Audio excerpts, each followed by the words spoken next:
Hello, my name is Michael Miller. I'm a software architect, consultant, researcher, and author.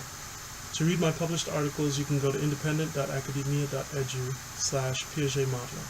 And to see my latest videos, you can go to youtube.com/Piaget Modeler. So, I'm writing a book. This segment is about the introduction to building minds with patterns. And it's a book I'm writing about my adventure into building a artificial general intelligence. You can find the book using the links below at academia.edu.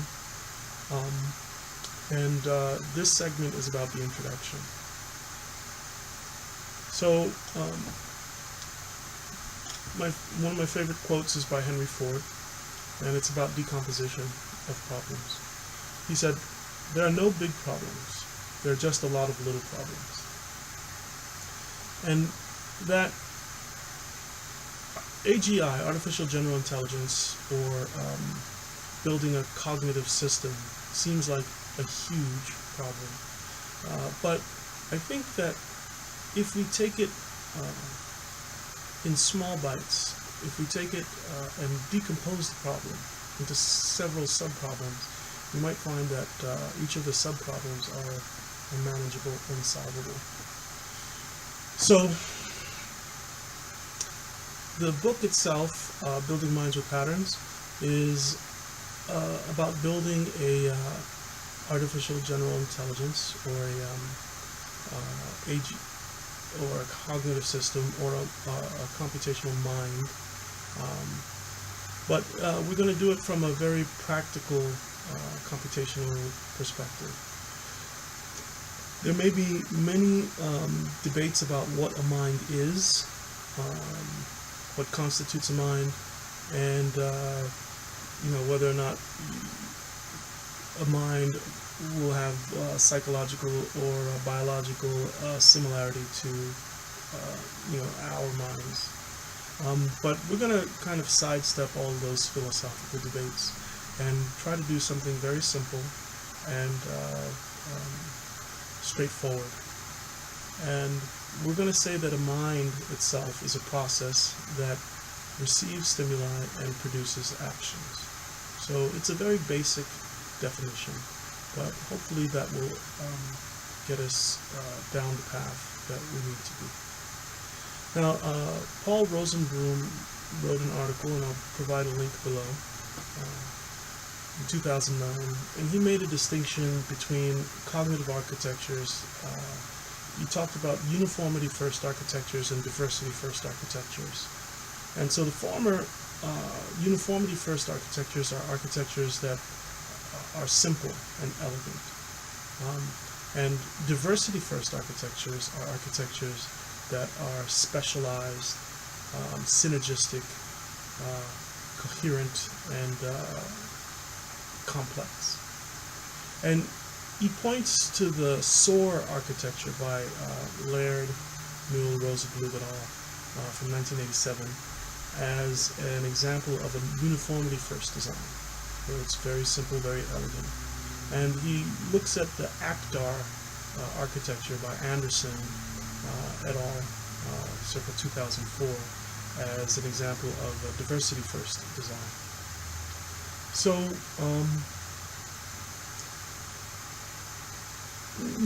my approach in thinking about the problem is to take a diversity-first design approach to building a mind. We assume that it's a complex system, and we assume also that it is comprised of many specialized parts. So,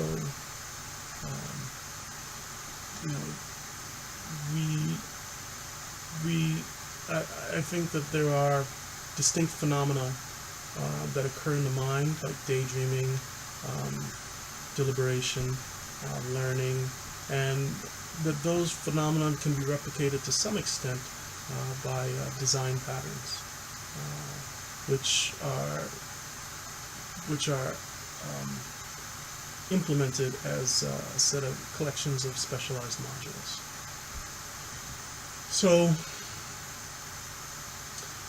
Richard Loosemore has a 2007 article, and he said that artificially intelligent systems must necessarily be complex systems, and I agree with that statement. And therefore, we have to find ways to reduce the complexity or mitigate the complexity. And one of the ways we can do it is by using high-level programming languages as opposed to low-level programming languages. So a high-level programming language will be introduced. The language is called the premise language. I worked on it with a colleague of mine, Sheldon Linker of Linker Systems, and we developed this language a few years ago, and it's been in development and test.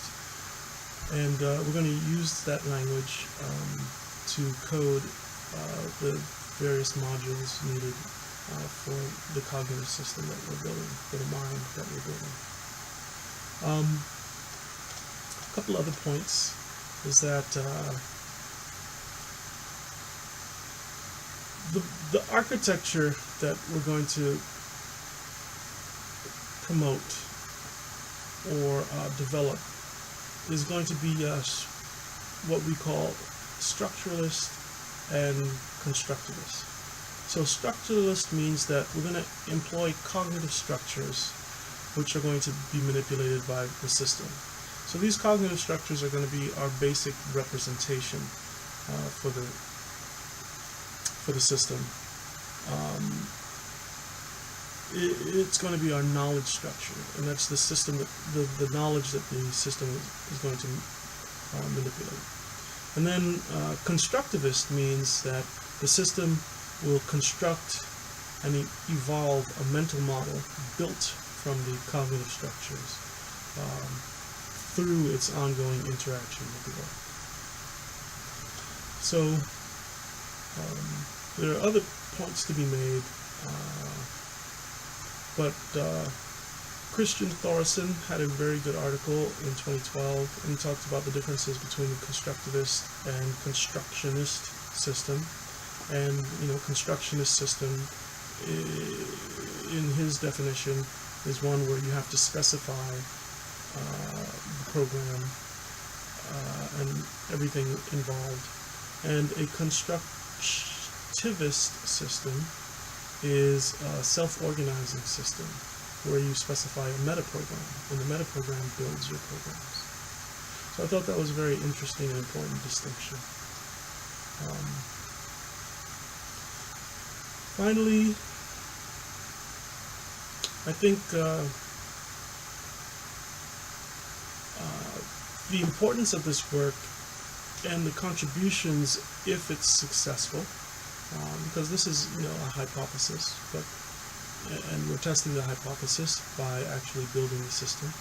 But I think that the contributions of this work is the definition and the integration of design patterns. So different diverse cognitive system design patterns are going to be integrated in order to achieve phenomena that we think are important for building the mind. We're going to use a high-level programming language, the premise language, and to build our components for the cognitive system. And then we're going to define a knowledge structure and use this knowledge structure to represent unstructured low-level percepts as well as high-level concepts. And hopefully our hope is that this structure will facilitate the ability of the system to reason, to problem solve, and to manage its goals in multiple contexts. And then finally, the last contribution is that the system is going to be a cognitive model builder in the constructivist paradigm, and it's going to be comprised of multiple interacting agents. So with that, that's this section, this segment. I want to thank you for watching, and please subscribe and leave your feedback in the comments section below. Your thoughts are appreciated. Thank you for watching.